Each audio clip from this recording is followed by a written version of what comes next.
I'll put it in there. This What the heck? meeting is being recorded. Yeah, but it's pretty cool. Hey, Yeah, how are that's- you? Hey guys, How you doing, sir? good. Great. Thanks for being on. You bet. You bet. It's been a while, but it's great to hear your voice and see you. Yeah, it's been too long. I reached out to you guys about doing something and never got around to doing anything. And so Yeah, so it's great. So Yeah. today, Duane, we're actually going to talk about Sensei Oliver's book he just released. It's on Amazon right now. Today's the release date, right? Yeah, it's releasing as we speak. Okay, cool. So you want to just officially start, Duane, and then we're recording already, or? Well, his Fathom is recording, but I haven't started recording yet. Okay. So let me. When did it just came out? Today, yeah, it went live on Amazon at midnight Greenwich Mean Time. So officially today. Okay. Yeah. So what is it called? 6 simple steps to add 100 students to your school. Okay, just like your ads. Yeah, exactly. Exactly. All right, I'm excited. I have all your And- books on my shelf and behind me anyway, so that'd be a great addition to it. Yeah, and Duane, I don't think I got a chance to send you the PDF of that. I sent it to Allie. Did you get it? I didn't get it, no. Oh, okay. No, sir. Okay, I'll send you a direct link for a PDF Okay. download, but of course physical is better. What I think came out really well is it's loaded with actual pictures of what people were doing and most of the time what their actual results were. So Okay. so it's they were at a live event. It says, hey, we had 72 appointments today, and showing the picture of what they were doing and everything else. So unlike what I see a lot of this stuff is pretty dry, and it's kind of telling you what to do and so forth. This is actual schools I'm working with or my schools and photos of what they were doing, how it worked, what the actual results were. Including sometimes they were pissed off because this or that didn't work quite right. Yeah. So All right, it's warts and all. Yeah, let's talk about it on air. So you ready? You want to officially start, Duane? Whenever you're ready. Intro. Yeah, let me hit record.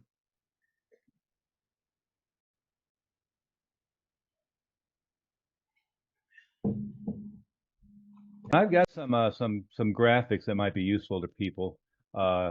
If I don't know if you have permission set up, I can share or not. Yeah, absolutely. As we go. Okay, sounds good. Hello again, Duane Brumitt here with Allie Alberigo, schoolownertalk.com. Allie, I'm excited for today. We've got a special guest, and Yes. you know him. You knew him longer than I did, but we both know him. You want to introduce who we've got on today's podcast? Of course. I think that, man, it's got to be 20 plus years or more that I know Master Oliver, and we've met through different conventions and different shows, and always at it. I have to say, he's always been super gracious and friendly and helpful that I could call him my friend. And I'm excited that I got to know him over the years. And we had a few booths next to each other at different events where we would sit and chat and, spend a lot of time, just talking about the industry. And he is a leader in the industry. He's just a legend in regards to coaching martial arts schools and teaching them how to run their schools. And so without further ado, this is Master Stephen Oliver, and welcome to the show, sir. Hey, thank you. And it seems to me the industry has changed quite a bit. So there's probably a bunch of people watching the video who is new to the industry. Yeah. There was a shift to BJJ and MMA, but then there was the COVID mishandling that wiped a bunch of people out. I 40%.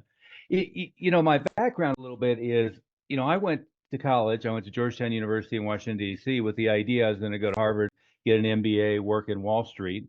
Right. But the reason I went to Washington, D.C., the reason I went to Georgetown was I had a job lined up for Junior Institute, and I thought I was going to be a world champion kickboxer. So I viewed this parallel of MBA, Wall Street type, and at the same time, I was moving there because we had Jeff Smith, who was the world champion, Rodney Batista, who was U.S. middleweight champion, Michael Cole's U.S. welterweight champion, and so forth. We had this big, a stable of kickboxers, and I thought I was going to be the next one. And I was talking to Don Wilson. I told him he's the reason I didn't pursue fighting professionally, because Right. he was fighting the person I was working with directly in Washington D.C., Rodney Batiste, who I was terrified of. This Right. guy, he would hit the bag and the fifth floor would shake, and I used to hold a medicine ball and I'd get bruised on the other side. I mean, he was like the upper body of a heavyweight with kind of skinny legs, and he hit Don with an overhand right to the bridge of the nose. My immediate reaction was, "Oh my God, I'd be in a coma." And Don just smiled and ended up winning the fight on points. I told Wow. Don that story. It's like, oh, that's the moment I decided that $100 a round to have somebody trying to kill you was not worth it. But Yeah.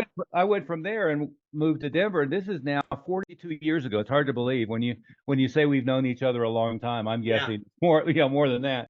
But I went to Denver and straight out of college, opened 5 schools in 18 months, 6 schools in 36 months.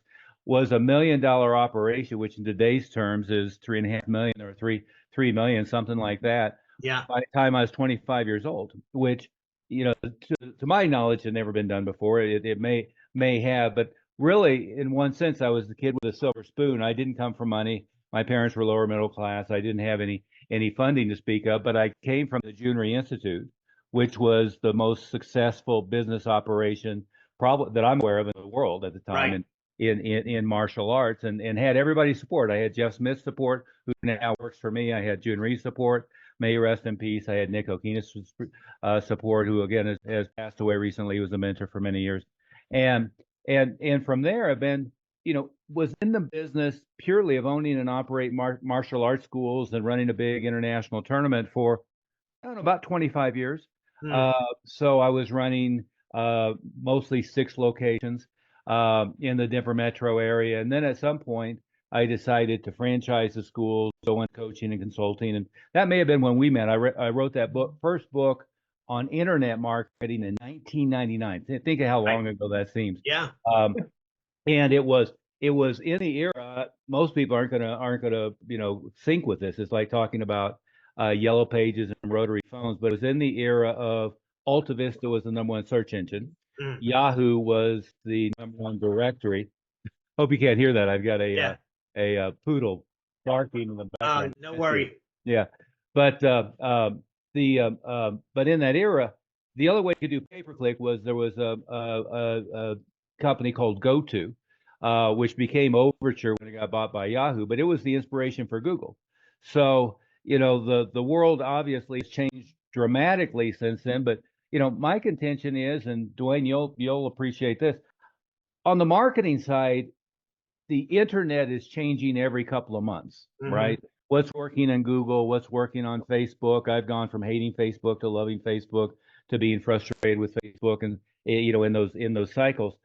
But in the meantime, all the stuff I did to enroll 2,500 students in 18 months, 3,500 students in 18 months, with very rare exceptions, works just as well today, if not then, and in fact, it works better. So it's an interesting dichotomy to have, a long period of time.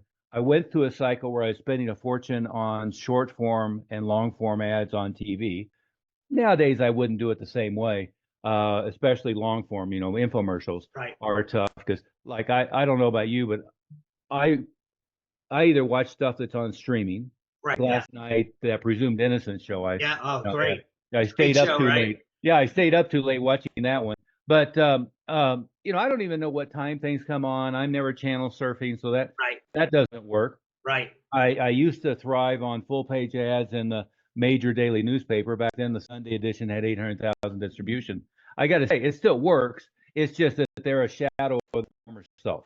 Right. My favorite paper in the metro area went bankrupt. The second one is down to maybe 250,000 on Sunday and 100,000 during the week. But everything else I did to build the organization works better now because everybody is so fixated on, myself included. I wrote the first book on it. So fixated on digital. It's the fact that if I'm in elementary school, out there interacting with them, or if I'm at a live event where they're showing up, or if I'm anchored into the corporation and I'm there, fitness guru or the self-defense guru. Right. All these things not only work as well as they ever did, they work better.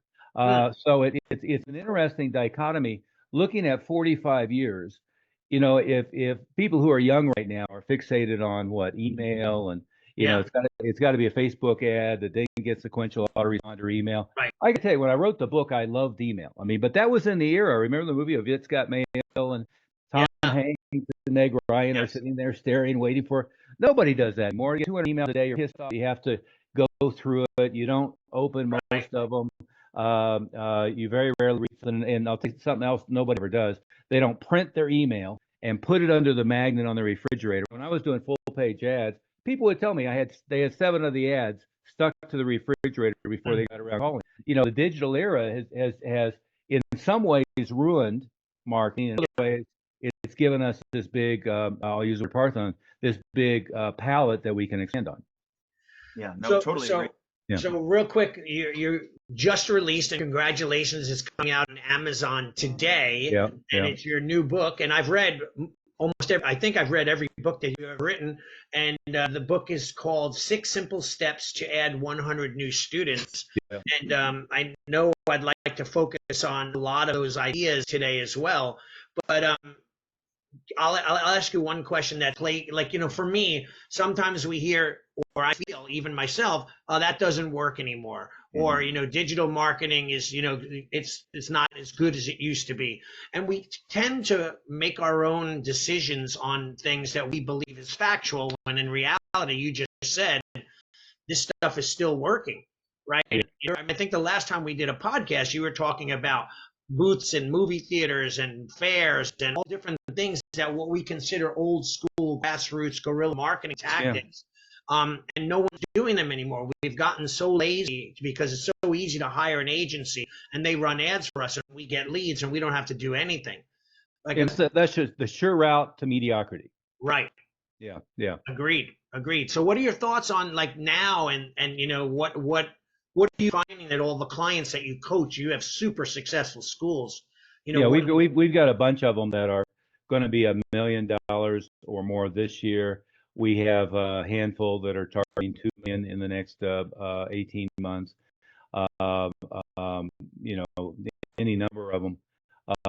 We're at 1.3 or 1.5 million in 2003.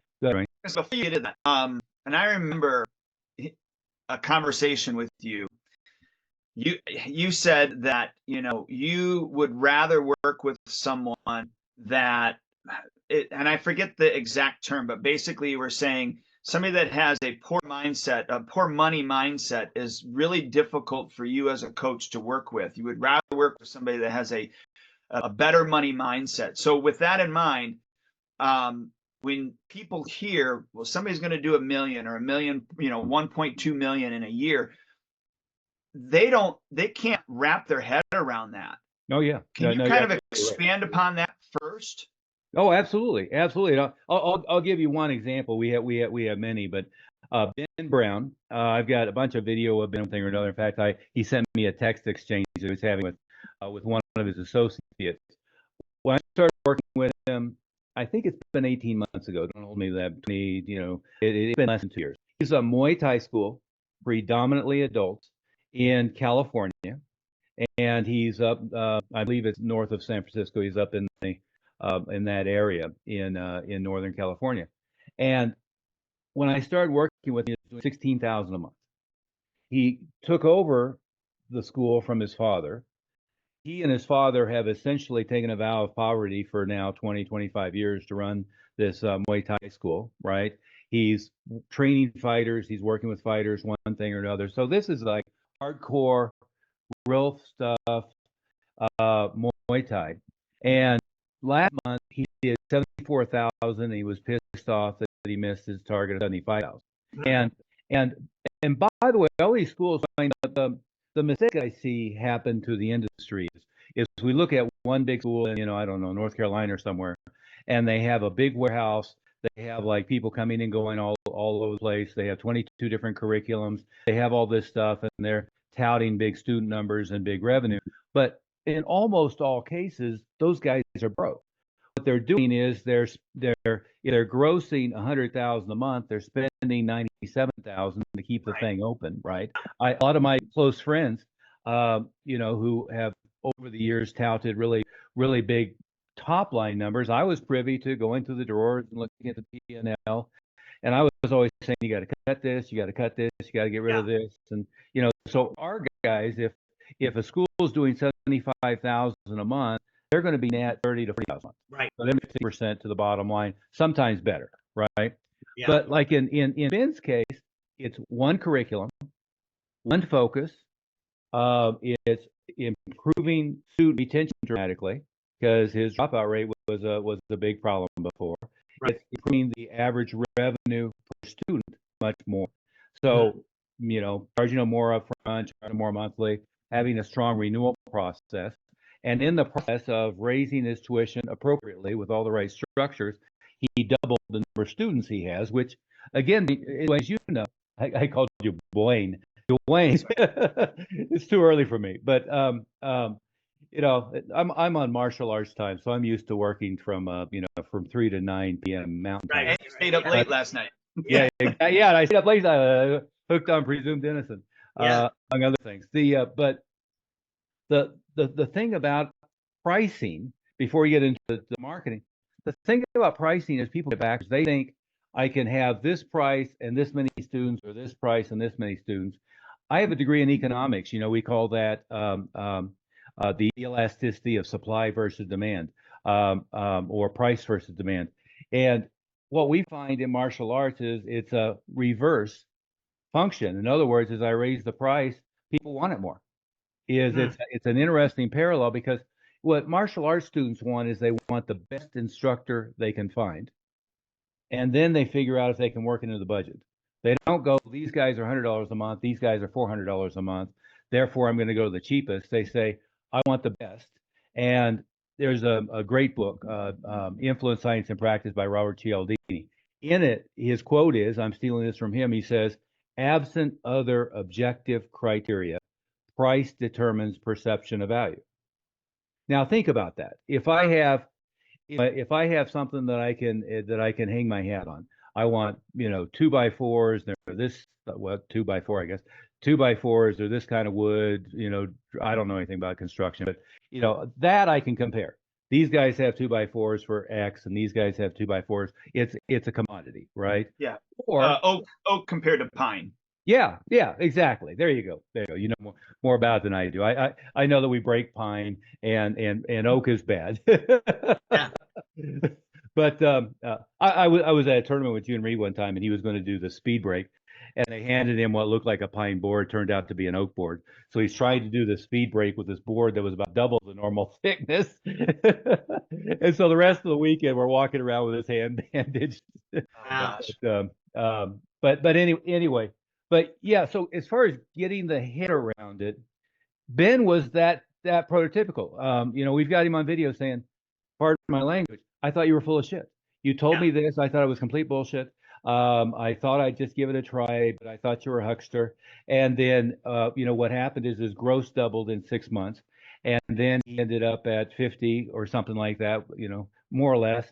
And then last month, like I said, 18, 19 months later, he's at 74,000, and by the end of the year, he'll be 100,000 a month. And he hasn't watered down anything. He hasn't. He's keeping his students longer. He hasn't added 22 different programs, and he's not doing Cage Fit and Taibo and whatever else people throw in there. He's doing his Muay Thai. He's having better quality outcome with his Muay Thai. He's getting more students with his Muay Thai. He's still predominantly adults, although he has kids as well. And the only thing that's changed is the student quality has gone up, the bottom line has gone up exponentially, and the top line has grown dramatically. Well, I just remember working with you, and I don't remember the time frame, but it probably was a good 6 months before you just said to me, you go, Duane, when are you going to do what I'm telling you to do? Do something. Yeah. And then my biggest thing was the price. I was like at 139, and I wanted to go to 169 at that time. And again, this is probably 14 years ago, 15 years ago. And then, of course, you had introduced us to Dan Kennedy. And so I was listening to Dan Kennedy, and Dan Kennedy's just like, just stand and look in the mirror and say, yes, the price is 169, ma'am, Yeah, yeah, and get used to it. And so I remember the first time I did that, and they go, okay. And I was yeah, like, holy crap, I've been waiting Yeah. this long to yeah, like, yeah. I didn't do it. Yeah, I hate Yeah. when that happens, right? And then you say to yourself, well, all these years I could have been at 179 or whatever the case may be. Well, And and I had that poor mindset. Like, yeah. and you were still willing to work with me, but I had that poor mindset. I, And then, I, and I then, remember in slapping you retrospect, around verbally a few times. yes, but I deserved it, and I needed it too. But I guess now in retrospect, when you had told me that story that you'd rather work with people that had a better mindset on money, that was probably directed to me, but I didn't catch it. So Well, it was pretty much directed at 98% of the industry, to be yeah, fair. So don't take it personally. The two or three short stories on pricing. When I opened the schools, I compared Dallas, Phoenix, and Denver when I was getting ready to open. I was in Washington D.C. I knew that Tulsa was too small. That it wasn't where I wanted to go back to. I'm from Tulsa, but I compared the three and ultimately chose Denver because of lifestyle. I liked the mountains and one thing or another. I thought at the time Dallas had a little bit more um, um, competition. In reality, it wouldn't have made any difference. But when I came to Denver, the first thing I did is I shopped everybody. So none of them knew me. So I went and took intro lessons if they had intro lessons or one thing or another, all the schools.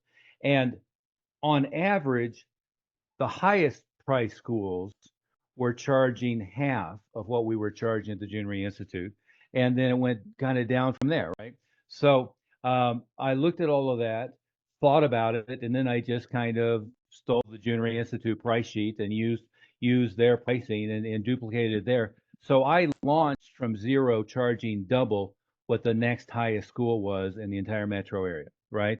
And then within about 24 months now, they didn't like me because of this, but within about 24 months, I had probably 50% market share of the entire metro area, right? I mean, it was just incredible. And then, old enough to remember, the last Karate Kid movie's coming out soon. The first Karate Kid movie, back when Ralph Macchio actually looked young. Yeah. But the first Karate Kid movie in that era, I was somehow, and I remembered what June Rhee had done with Enter the Dragon. It goes that far back. And so when I saw it come out, I went and saw an early preview screening and said, wow, this is going to be great for us. So I was set up in all the theaters. I had booths, I had posters when Karate Kid, that nobody knew was going to be a hit, came out. My schools were so full, we didn't have any place to put them. Now, to be fair, the whole industry blew up then, and the kids market blew up then. But I was ahead of the curve on that. My Lakewood school, which was 2,400 square feet, got to about 650 active students, right? And it was a zoo. We just didn't have any place to put them. And so I decided, again, I went back to my economics degree and made a stupid assumption. I said, well, if I raise the prices 50%, maybe the volume goes down 25 or 50%. I'll just raise the prices until we have a manageable number of people in the school. And every time I raised the price, our closing percentages improved and our active count went up. Then I'd raise the price again, and our closing percentages would improve, and the active count went up. And I was already charging double the next highest person Right. in the metro area at that point. So again, every time I raised the price, people thought this must be the place to be, and it went up. Now you can probably get to a point where you tap that out. But I've talked to school owners in Malibu, California, in the financial district of New York, and you name other places that are exclusive enclaves, and they say, oh, my students are too smart to pay that much for martial arts. Mm. And I'll talk to somebody, and this is one of my clients in Mankato, Minnesota, doing 800, 900,000 a year.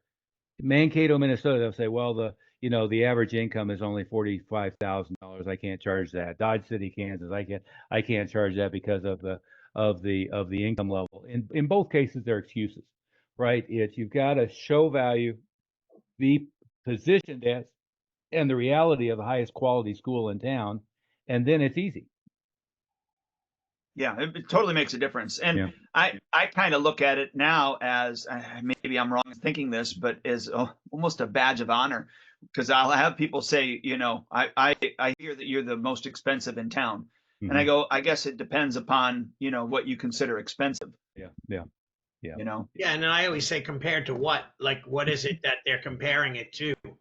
So, My- so Sensei, like I know that everyone's out there, probably school owners are going to probably say, and even in my head, I'm thinking it a bit like, in my area, it's oversaturated with competition. And I know we say we have competition with, soccer, t-ball, football. I don't even think any of these things, including martial arts schools, are actual competition. I think it's boredom, laziness, non-committed parents and students and so on. My one question is, like, within a 5 mile radius of my school, we have 15 schools. Mhm. So, like, for example, we have a group called East Islip Moms on Facebook. Someone will say, I need a karate school for my 5-year-old. It's like vultures coming in. Like, every single person, there's like 25 different schools posting their ad and their special. How do you separate yourself from all that noise when when you happen to be the most expensive, or do you not bother trying to separate yourself? How do you get past that when you have that thick of competition? Well, no, you always want to set yourself apart from the crowd. Back in, I don't know, what would have been now, 1981, 1982, there's a great book, I think it's still available, called Positioning: The Battle for Your Mind. And the examples that were used are super dated. It was the release of the IBM PC, among other things. Right. But the point that it made was, you're setting a perception of what you stand for and who you are into the prospect's mind, right? Right. The favorite question I have, you didn't say it this way, but is, why are you so much expensive than everybody else? Or Right. why are you charging double what that guy is? And my answer is, I don't know why he thinks that's what the value is of his program. Mm. Right. I know the value of our program is way more than we're charging. We need to actually raise the tuition. That's my answer to that question. Mm. But I think there's a deeper answer to it, and it's a more sophisticated marketing answer. Duane, you mentioned Dan Kennedy. To steal a term from him, Parthenon I stole from Jay Abraham. That's why I have the Wall Street facade back there Right. with pillars. But a term I stole from Dan was marketing in a vacuum. See, if I am doing the same digital crap everybody else is doing, and I mean only that, think about this. Back in 20 years ago, I could have a full page ad in the yellow pages. And Right. what I knew is everybody I'm getting already had the idea to train in martial arts. They had to open the book to judo and then karate and then martial arts, because that was the key word, right? Is they had to open the page of that book. And now they're going through everybody. And what I was trying to do is get them to call me, or get them to call me first, right? And the number one criteria in the yellow pages was location. So they're looking for the one that's closest to them. Right. But what I was getting was, we used to say our least favorite, leads are the yellow pages. Why was that? Because they were calling everybody in the book and shopping, right? Mm. Now, if I'm fighting for somebody in the mom's discussion group and I'm waiting for somebody to Google and pull up my Google listing, I'm just competing with everybody else and I'm fighting for them, right? On the other hand, if I market in a vacuum, so the digital marketing in a vacuum is Facebook or comparable, because now they're not doing search marketing. They're, we're getting in front of them without them, having the thought already they're going to do martial arts. But if I'm the guy in their elementary school and I'm the person at an event and I'm rounding them up through referral systems because they're bringing in their friends, whether it be birthday parties or buddy days or whatever it might be, I'm getting to them in a vacuum before they're out shopping everybody. Right. Does that make sense?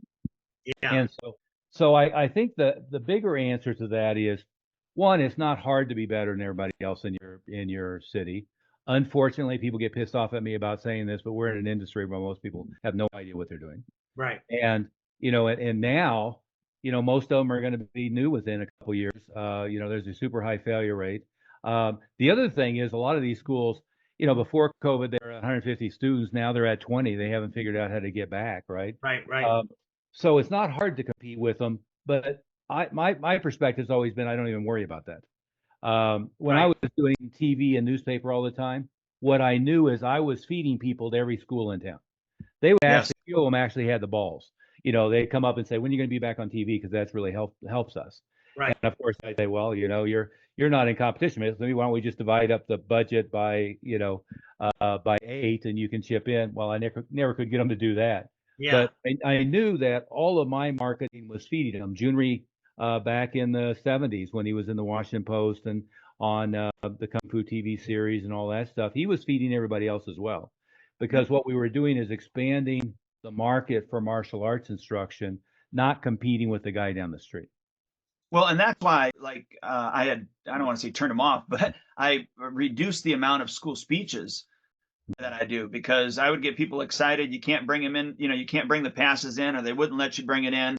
But I would still go in and do the speech, and you get people excited. And I know that I helped other schools out. So, you talk about marketing in a vacuum. That's why when we still do it now, we do martial arts field trips. So it's character development field trips where 2 or 3 classrooms come to our school for a 2-hour character development field trip. Of course, parents have got to fill out a waiver, right, in order to let their kid go on the field trip. I have all their contact information. Mm-hmm. So, I mean, that's just one of the examples of what you're talking about, marketing in a vacuum. Well, and let's take what you're talking about. Number one, Duane, I'm happy to, enthusiastic about, and not worried at all about helping all the other guys. The problem that I had in Denver back when I opened to begin with is everybody else was so crappy that if somebody had had an interaction with a martial arts school, they had probably had a bad experience, right? So all the good ones, I'm thrilled to see them succeed. I'm happy with it. If I had somebody who was down the street and they came in and said, "What are you doing?" I opened books and showed them what was going on and helped them. They all hated me because I was doing so well, but most of them didn't have the temerity to come say, "Can you tell me what you're doing?" The ones that did, one of them was Terry Bryan. I helped him get to $1 million back in the early 80s. I am happy for their success because it doesn't make any difference. Now, what you talked about with doing the school talk is Barry Vanover took the idea. It was really, to be fair, it was developed with Greg Silva and I back in the early 80s. I called it PE teacher for the day, but he started popularizing it as a school talk. So I go into Mrs. Jones' second grade class and I give a little presentation, one thing or another, and then I tell them come down on Saturday. Well, that doesn't work with the crap. As you just said, it works well enough that people will get kind of baited into doing a few more of them, but it doesn't work well enough to justify the time. On the other hand, if I go in and teach 500 kids, if they come to me or I go to them, I don't particularly care. I'd rather them come to me, but if I go to them, but I get permission slips ahead of time. Yep. So I get parent name, address, and phone number. Over the years, we add a little checkbox to the permission slip. All the kids participate today will receive 2 free weeks of lessons, a free uniform. If you're interested, check yes. And that would give us permission to do outbound calls. Because the only time the school ever got mad at us is when we're doing, we're interrupting people at dinner to follow up on the deal that they weren't interested. So if they gave us permission, then it eliminated that blowback, right? But then all of a sudden, I go to school with, let's say, 500 kids. I probably get 400 permission slips back. The number was 75 to 85%. So I probably get 400 permission slips back. Now I've got 60% of them more or less that have said yes, they're interested. So I have 240 people who've given me permission to follow up on them. And I have 400 that I'm going to follow up on. I'm just going to follow up by direct mail. Nobody ever complains about that. I'm going to follow up by email. And then the ones who checked yes, I'm going to pick up the phone. I'm going to make outbound calls. I'm going to schedule appointments. And of course, what we know is, in the age of digital plus cell phones, outbound calls are more difficult than ever too. Because guess what? Nobody answers an unknown number anymore. Right. So there's a whole series of things to do to solve that, or at least to improve it. But again, given the example, right, is we've had summers where a bus is showing up at the school every hour on the hour, and they're getting off with permission slips and the contact information. But for me, different eras are different. There's been eras where TV and newspaper were the best, but there were eras where direct outreach with the elementary schools were the most productive. Until Columbine hit, and then it didn't work for a couple of years because I had 3 schools within 2 miles of Columbine when that happened, by the way. So it changed the dynamic of working with schools for at least 18 months. They were afraid somebody's going to leave a bomb in the bleachers or something. But the elementary schools, like one of the turnarounds I did for my own schools, is I did 480 enrollments in 9 months. 78, I think, was the best month. 36 enrollments in 1 day, all from doing outreach with elementary schools. In this case, it was PE teacher for the day, followed by a school enrichment program. But it was literally, I had so many people coming in that it was like I had to, kind of tell 20 people at a time, here's the price sheet, and throw a check on the desk. But it works tremendously well. But again, if I go into a school and I do a great demo, I take 22 kids in the gymnasium, that was just entertainment. I come in and do a speech. Well, it's a little better maybe, but it's still just kind of entertainment. I do a speech and I give out passes. It's a little bit better. I get permission slips. I teach a class, so it's experiential. Yeah. And then I follow up on the kids, even better. And then the best, of course, would be I'm teaching the kids while the parents are there, and I'm talking to the parents while the kids are there, and I'm making a follow-up appointment. But in an environment like an elementary school, that's a harder thing to have happen. Although the best opportunity for that is coming up for back to school. We've had schools that have done as many as 450 appointments in a week from back to school days and so forth. So, but that's a different subject. Yep. So I know with the time left, if we could kind of focus in maybe a little bit more, not that some of these things might not be in your book, but I would really like to kind of talk about your book if you're okay with that. Oh, absolutely. Can I I'm going to argue with that. Can I ask a question first? Go ahead. So, and then Duane, you can jump in. So this is a kind of a personal question for me. We get a ton of leads and then trial classes set up, appointments made for adults. Mm-hmm. And I find nowadays that adults don't show up. Like I'll get 95% of the people that set an appointment, scheduled it on our calendar, they don't come in. And then they won't return calls. We put them in our automations. We call them, we email, text. What is your suggestion to get through that? Or is that something that you see? Like kids, no problem. Teenagers, no problem. But the adult market, and I say adults 15 years to 60, I cannot seem to get those people to come in anymore. Well, we could, I mean, this would be a long conversation, but if, here's a thumbnail is, well, the agency types, and by the way, I have any number of them that I work with that I love. They do a great job. I've met Gus. I like him. He does a great job. It's not that they do a bad job. When I talk to the agencies, normally it's in the context of their biggest problem is they generate a lead and they take it to whatever point they take it to, some of them to a point of making an appointment, and then the client screws it up and blames them. Right. That's the cycle, right? Whatever point they hand it off is the point at which it gets screwed up. And what happens is if let's say I do a landing page and it's a free or it's paid offer, and somebody schedules their own appointment, that is still a super flaky lead, right? Okay. There's been no human contact.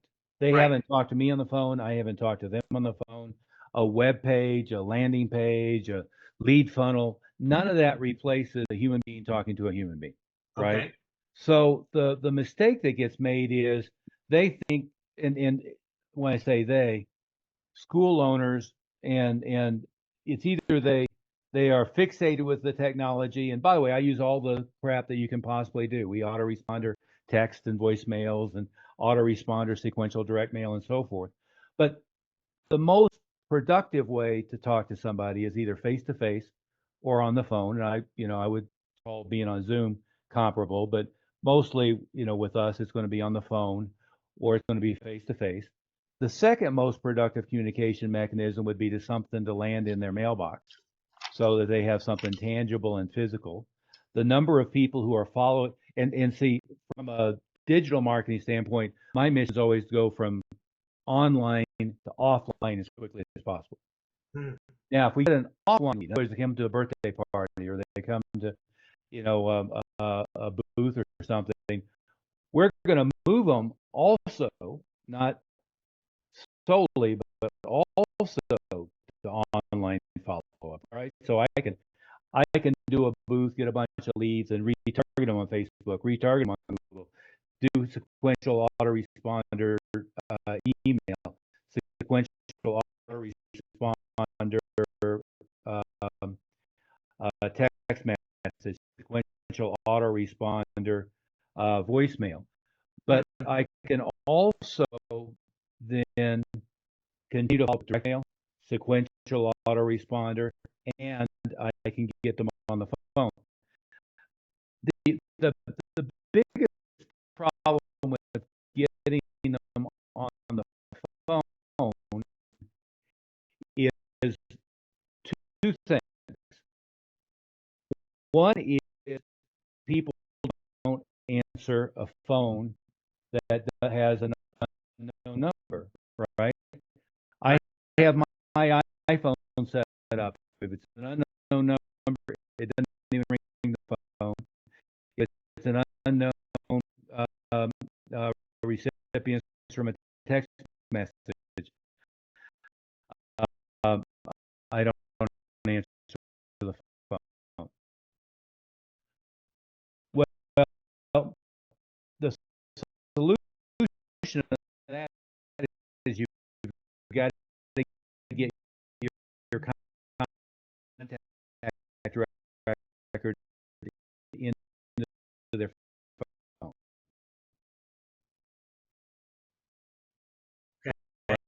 Right? So the first thing you do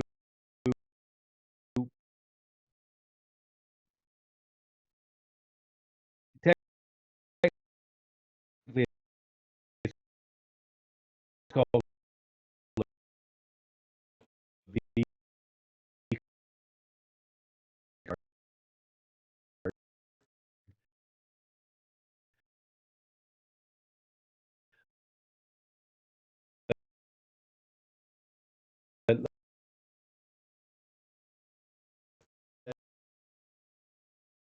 I think it was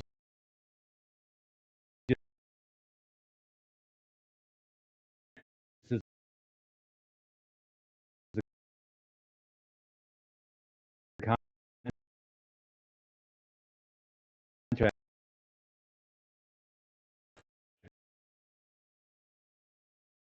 record.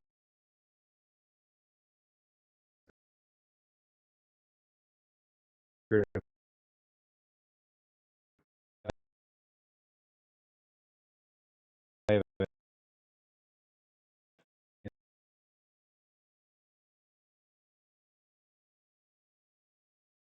Android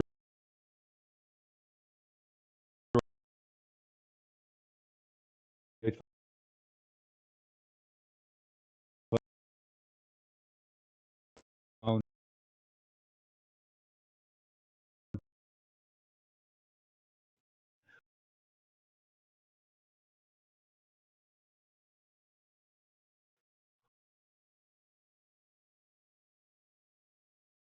or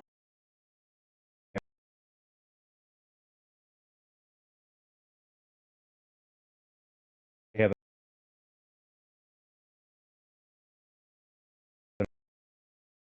an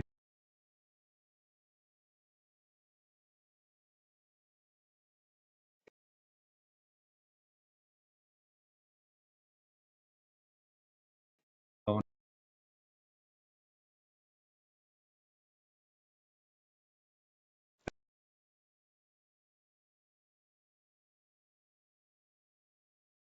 I just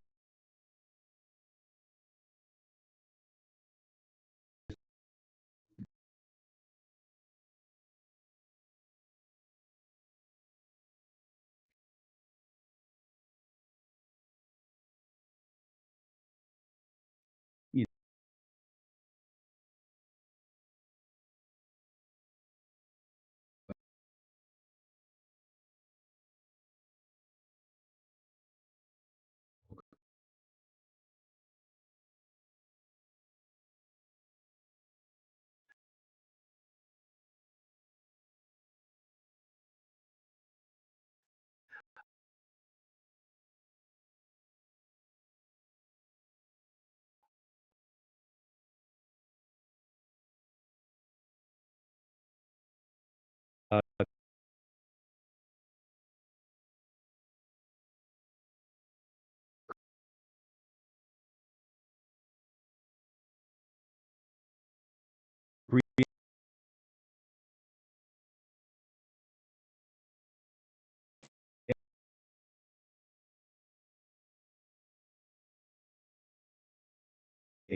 whitelist, not a whitelist, their email, their phone, I mean, or call, right? So that number is going to be well there. I mean, going to change that.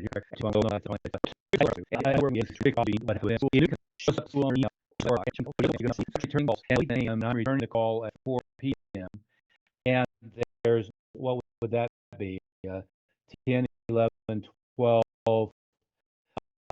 7-hour gap, right? What we know is the effectiveness of all millions is different. You can say it would be more than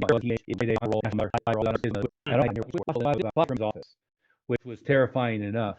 But all of a sudden, I was answering inbound info calls, a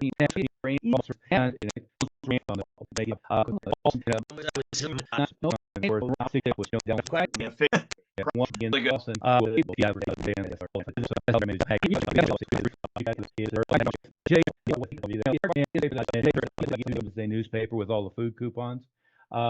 That's technically a marriage mail piece, but it's one of the most effective things I ever did with the newspapers. Used to be called Red Plum, and now it's called I don't know, Save or something like that. But if you look at this list, and you can do lead boxes or you can do rack cards. That's all very cheap. You can do bandit signs. That's all very cheap. Neither one of them are going to get much traffic, but they're going to get enough traffic to be worth the time and money. School outreach, search, buddy days, and so forth. But the idea is to have a lot of stuff going on every month. If you want to have 20 enrollments every month, have 20 things going on. Don't just be paying somebody for Facebook ads. Now, do pay somebody to do Facebook ads, and you probably should use an agency rather than do it yourself. It takes a lot of knowledge, a lot of management. I always recommend that. There's several that I know that are very good, but don't blame them for being flaky leads if you suck at follow-up, which pretty much everybody does. It's not their fault, right? But here's what I wanted to show you is this is the way I think about all of this stuff nowadays. Is you have a graph with all your marketing, and you can either spend money or you can do labor, right? Back when I had 6 schools and adjusted for inflation, I was doing $3.5 million. I was spending a fortune on TV and newspaper, right? That goes purely up into there wasn't a lot of labor. In fact, I put together a bunch of ads in the basement of my condo building in Falls Church, Virginia, back before I moved to Denver, that I used for 3 years in the newspapers. It was my soon-to-be wife, soon-to-be ex-wife doing a punch. Headline was Total Confidence. And ads I actually did for somebody else that he never used. I did probably 3,000 enrollments of it. But you got to spend a bunch of money with cold direct mail, with marriage mail. That's Valpak Money Mailer, that other mailer I just talked about, television ads, newspaper, and so forth. But the other axis here is labor, right? So I can do things that are like very little labor and very little money. Referral events, walk-ins, drive-by, that's, obviously signage, bandit signs, rack cards, banners, A-frame signs.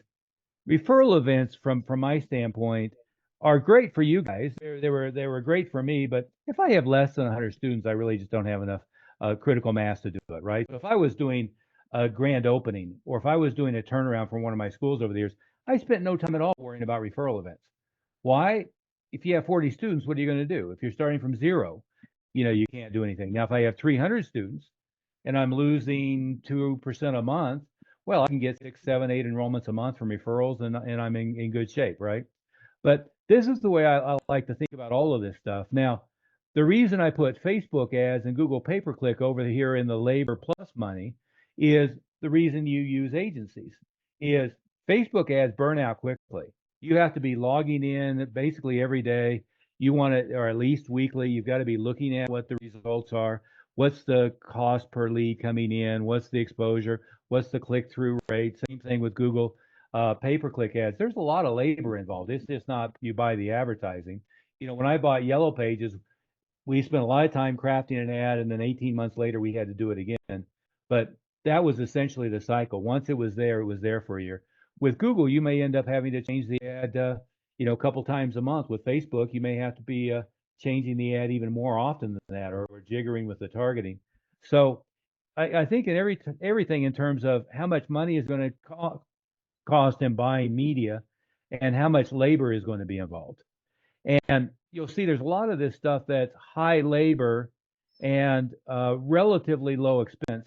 And that's all the stuff you talked about at the beginning, is the movie theater promotions. I mean, if I'd had a booth out there at the big AMC multiplex during Inside Out, I would have kicked ass. If I had a booth out there during what's it called, the Despicable Me movie that just came out, I would have kicked ass. And that's something else that people thought was dead. You know, I mean, COVID tried to kill the movie theaters. My favorite chain, Regal, United Artists, they filed bankruptcy. AMC became a meme stock, which I guess was good for them. But you know, there's all these different things that happen over the summer. I had one of my clients who made 75 appointments on 4th of July. So this is the thing. These are all from the book, by the way. Is one way to think about it is, do I have no money or very little money, so therefore am I focused on labor, or do I have cash flow, so can I do things that are more expensive? And frankly, some of the bigger schools, the way they spend money is they hire people to do the labor intensive stuff, right? So back when I was doing Karate Kid, I had 13 booths going the same weekend. Well, I wasn't running any of them. I had staff in all of them. So in essence, the cost of labor was the expense of doing the thing. It wasn't the expense of the booth or one thing or another. So I did that quickly, but I think it helps to think about it is, you know, if I have cash flow, now I can gear up. I can do every door direct. I can do targeted direct mail. I could do maybe spot TV. Still, I could do banner ads on my local newspaper websites. I can do all that kind of stuff. But go back to what you said about the Facebook. The problem is not that it's not a great source. If you know, I do all these breakdowns in the book of this stuff. I mean, so it's real data. But if I want 100 leads a month, I may be able to get 25 or 30 or 40 of them, maybe even 50 or 60 of them from Facebook. But if that's all I'm doing, number one, it tends to be a little flakier source than some of the other stuff. Again, I'm happy to spend $50 a lead. I'm happy to spend $200 per intro because then I'm going to spend $400 or $500 per enrollment. I'm happy with that. So I'm going to do it all day long, but I got to have a bunch of other stuff going on at the same time to build out that Parthenon of activities. Such great information. I find when I do coaching for school owners, it's very hard to get them to do all this stuff. I hear so many. I'm so busy. I'm tired. I don't have enough time in the day. I recently had to fire a client because no matter what I told him to do, he never got around to doing it. And every week he wanted a new idea. I said, I'm not in the business of just giving you ideas. I want to actually track your results and see you improve. So I think, what is your suggestion there? Like with schools that, how many different marketing, should they start with a few and build upon them, or have a funnel of different marketing tactics every month? What are your thoughts on someone building out a marketing campaign? Well, that's rudely, although you didn't answer the question, give my thoughts on the first guy. You know, that's go work for somebody else. Yeah. Right? That's go get a day job, clock in, clock out, retire on the job, and complain about your boss. Right. The problem with being self-employed is you're the boss. It's the old joke. You know, the good thing is I'm my own boss. The bad news is my boss sucks. Right. Until you have critical mass, you can either fund a school with lots of cash in the bank, which when I opened all the schools, it was my father loaned me $10,000 and I had a pocket full of credit cards. And that turned into, a multi-million-dollar operation by the time I was 25. But it was working 18 hours a day. Yeah. And it was working 18 hours a day on things that a lot of them would have been less efficient and less effective than what I would do now. Right. But it was, the vast majority of the time, if I did a startup, it was 12 hours a day of marketing and 3 or 4 or 5 hours a day of actually running the school, right? Mm-hmm. So it was a small number of hours doing intros, doing enrollments, teaching the classes, a lot of hours doing marketing. So I think of it as 100 students. Until I get to 100 students, which in our format should be a $30,000 to $40,000 a month school or better. But until I'm at 100 students, I got to work my butt off, and I've got to do all the different stuff to be out there and do that. Now, once I'm at that point, I can figure out whether to spend money or whether to spend time or whether to hire somebody to do the time. You know, Right. in my case, I was big enough quickly enough that I was hiring a lot of people to do it, and my problem wasn't in the, I was having to work too hard. I was working, a lot, but it was in getting the other people to do the work that of the things I knew worked. Uh, but so, how much should you be doing? Well, every one of these things is going to have a different ratio. You talk about the adults, but everyone's going to have a different ratio, right? If I'm getting Facebook leads and I convert 50% of them to appointment, and then I get 75% of them to show up and half of them or more to enroll, that's probably a pretty good average benchmark, right? If I go to a live event booth, I may get 100 leads. I should get about 75 to 90% of them make an appointment. But if I have 75 appointments, I'm going to have 30 intros and I'm going to have 12 or 17 enrollments, right? I know what the ratios are on each of those Right. things. Right. So if I'm building a marketing plan, I want to go through and here's what I'm going to do, here's what I'm going to do, here's what I'm going to do, here's best case, here's worst case. Let's take the worst case numbers. How many enrollments do I need this month? Let's say 20. And so if I need 20 enrollments a month, I've got to have enough stuff going on to generate 20 enrollments. The small people, the small schools, they want to rely on organic social media, and I'm organically having people find my website on Google Maps. Right. That's not going to get you very far, right? Right. Not nothing, but it's not going to get you very far.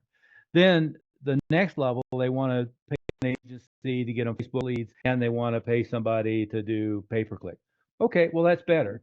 But it's not going to get you from 50 to 300 students. And frankly, if you're at 300 students, it's not going to keep you there, right?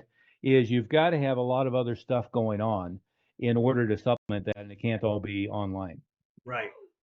Well, Right. wouldn't Yeah. you say that Yeah. part of that, I don't know, for us as martial arts school owners, we got into martial arts because we love the martial arts, we maybe even love teaching, but that whole business back end stuff, which actually supports the other two loves, I think that's where I found that the problem has been with a lot of school owners is it's that business side where they, one, don't even understand business, but two, they don't enjoy the business Yeah. side. And then to your point, that's probably when you would say, well, then go work for someone else. Yeah. Go teach for somebody, right? Yeah. Yeah. Is, you know, this is slightly off subject, but the argument in the 60s, I used to have every black belt in Karate Illustrated. My friend George Chung just recently bought black belt. But I used to have all of the old karate magazines, official karate, all the way back from the early 60s. I kind of inherited them from my instructor. And the argument back in the 60s was the case against commercialism. There was a cover of Black Belt with Jun Rhee that was literally the headline, the case against commercialism. And he was the Pied Piper of Taekwondo. But I got to tell you, I can go back to all of those magazines, doesn't matter whether 60s, 70s, or 80s, and all the guys who are railing about being a traditionalist and not wanting to do marketing and not wanting to be the Pied Piper and all that stuff. Nobody's ever heard of them. Right. They've disappeared into the sands of time. Yeah. On the other hand, Jun Rhee, Ed Parker, Chuck Norris, Bruce Lee, and there's a longer list than that. I can go through all of those people. My instructor was Jun Rhee. They're icons of the industry. And Jun Rhee's not an icon because he wasn't a great martial artist. He's a great martial artist. He took Taekwondo throughout the world and he had locations in the old Soviet Union and was the father of Taekwondo. But it's also because he loved the PR, he loved the marketing, he loved the business development, right? You're not a business owner by just being a technician. And again, another old reference is the book The E-Myth. The Gerber's logic was all businesses are founded by a technician who one day had an entrepreneurial seizure, right? And then their shock is, oh, there's HR, there's sales, there's marketing, Right. there's all this stuff. I think his example was Susie makes cakes or something, Right. Yeah. right? But the idea is right. Once you decide to be a business owner, or an entrepreneur, which are different, but once you've decided that you're going to be the boss, you've decided that you've got to master marketing, which is the most important and most difficult aspect of the business, and you've got to master the sales process. Now, we don't are not particularly salesy, but we have good closing rates because we're showing people the benefits and helping them get involved with something they want to do. Right. But the teaching, I co-wrote a book with Dan Kennedy years ago, and a lot of martial artists got pissed off because I said the cheapest role in the school, the thing I can hire all day long, and the thing that I can train quickest is the instructor, right? I for years had hundreds of high school kids who are as good as most fifth degree black belt master instructors who teach part time. And a lot of them are college, young adults. But I was training them on how to do the skill more than most martial arts instructors are actually teaching, right? So Yes. they were getting 10 hours a week of training on how to teach, and then teaching 30 or 40 or 50 hours a week. So, but people got mad at me because I was undervaluing that, right? Well, the most valuable person in the Junri Institute was Junri, because he was the one that was bringing in Muhammad Ali and getting press, bringing in Bruce Lee and getting press, teaching Congress and getting press, getting international news by having the Republicans versus the Democrats, fight at his tournament. That was the most valuable person in the organization. The guy actually down there at the front line who was teaching the classes day to day, which was me when I was in college, was the least compensated person until they learned how to market, sell, run the business, and put the other pieces together. Yep. Yeah. So give us, I mean, obviously the title, 6 simple steps to add 100 new students to your school. That kind of, Right. but what, I don't know, sell me on why I should buy it. Who's this for? Who's this book for? Well, it's for any martial arts school owner who needs a boost to their marketing efforts, right? Okay. And it was frankly written for, which is not my normal audience, but it was written for the especially the smaller guys, because almost all of it. Now I do talk about Facebook advertising and I do talk about Google, both pay per click and search, but most of it is grassroots. Most of it is how to be an icon in the elementary school, how to do live event marketing, how to do referral marketing, all of that kind of stuff. So the 6 simple steps are really live event marketing, it's community outreach, especially elementary school, or if you're in the adult market, the corporate market, referral systems, Facebook and Google, or they're separate categories. And then it's all the follow-up systems, that chart I showed you with lead comes in, they get a text, they get an email. How does all that work? But also inside the book too, you have like real world examples. I mean, individuals that are actually utilizing these steps, right? Never ending. Let me give you an example of that, which is again why we printed it in full color. The cost that it's on at Amazon right now is the cost of printing. I didn't want to do it in black and white, but well, here's the first thing I stumbled across. So this is in the online section. Well, hell, I've always got too many things open on my desktop. You can probably appreciate that. Certainly can appreciate that. Yeah. And then how many screens are you operating with? 3 double size. Yep. So here's like actual examples. This is Facebook advertising, but this is the individual school, how many leads they got that month, what their cost per lead was, what their ad spend was. I mean, this is just real data of really what was going on at that point in time. But throughout it, what I did was most of this is from our members only Facebook group. So here's referral system. So here's how this actually looked. And you can't read it probably, but the descriptions are telling how many leads, how many intros, sometimes how many enrollments they got from any particular thing.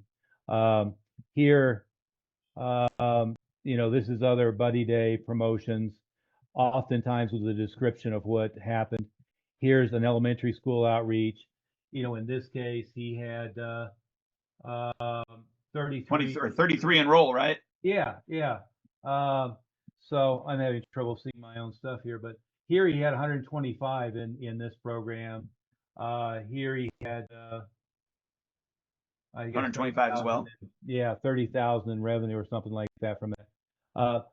But again, the reason it was printed in color is you can actually read all this in the book. But you get the idea. I mean, if we're talking about graphics on the school window, here's what it looks like. And if we're here's stuff that I did years ago. This is direct community outreach. This was a 16-page newspaper. This is one of our guys, Jeff Cielo. He had 100 kids in a school program here. 38, I guess, intros as I'm reading through this clearly. But you get examples of actual stuff that I've done. This is a copy of a school program outreach flyer from one of my schools right outside of Jacksonville, Florida. Here's another one, direct doing PEACH classes. Here you got 70 permission slips, and 43 of them wanted more information about coming in for the class. But it's the actual, this was not Children's Hospital, but this is a Children's Hospital flyer is what I call it. We did fundraiser, community outreach in the schools. I was printing these flyers at 100,000 at a clip and getting them passed out in the schools. When I taught that to Tim Kovar, it became their single biggest marketing source. They always told me, no, in California, you can't do anything with the elementary schools. And finally, I got them to do this. And it was based upon this other one I showed you, this one and this one that I had done all the way back into the 80s. So that gives you an idea. I was going to say, what I like about it is that, not only are you giving the information, but you are I don't want to say backing it up, but you really are. You're backing it up. The information that you're giving, you're backing up with real world statistics that are showing that this can actually be done. But this goes back to your point. There's work that you have to do in order to get those 100 students that you're looking to get. Oh yeah. You got to work your ass off. And again, my formula when I was doing startups were 100 students in the first month, 200 students in the first 90 days, and we were always at positive cash flow really month 1, but by month 3 I was renewing all those first 100. So that got, so location 1 funded, location 2 funded, location 3. And then what I did for my own schools over the years is I would periodically put myself into what was the lowest performing school and pull it up to the number 1 school. And my formula then was essentially the same, is it was to add 100 students. Now, oftentimes it wasn't 30 days, it was maybe 60 to 90 days, but that was the formula. Let's add 100 students, and then let's add 200 students, and I'd hand it off to somebody. This is a little bit off topic, and I know we need to end here soon, but I'm curious because you're the first person that ever taught me this, is paid in fulls. Mm-hmm. And is that something that you still are okay with? Is there a percentage of paid in fulls that you only want to hit and you don't want to go higher than? Oh, no, it's a really good question, and I think it gets a really bad name on two sides. Not to disparage anybody, but a couple times in the book I have a picture of a lineup of bozos, and talk about the bozo explosion of consultants in the industry, and it feels like it's a new phenomenon, but it's not. Back when I first started doing coaching, back when you and I first started working together, my standing joke was, which was accurate, was I was doing it to rescue people from Fred Mertens. And what Fred was teaching is he had, extremely solid sales systems, no marketing tools, and was cashing everybody out. So you could take a friend of mine like Scott Kiefer, who started working with him. He passed away recently. May he rest in peace, great guy.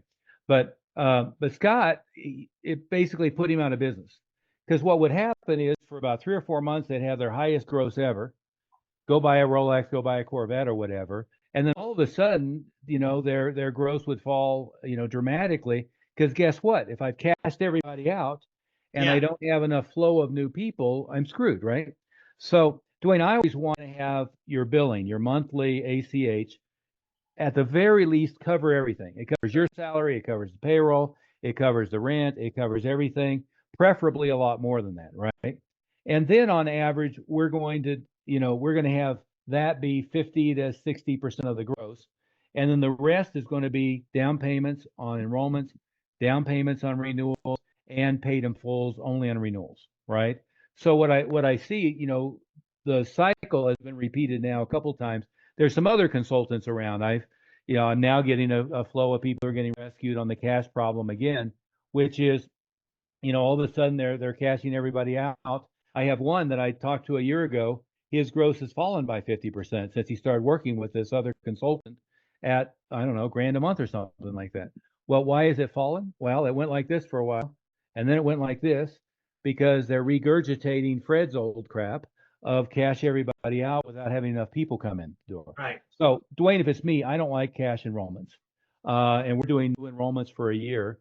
I like them to pay $500-$600 or more to enroll and pay monthly. And then in 2 or 3 or 4 months, I'm going to renew them anyway. And then when I renew them on a 3 to 6 year deal, if they want to pay cash, great. I'm going to give them a little bit of an incentive for it. But my rule of thumb was always I'm either boosting the payment by 50 or 100%, or they're paying cash, and maybe about a third of them are paying cash.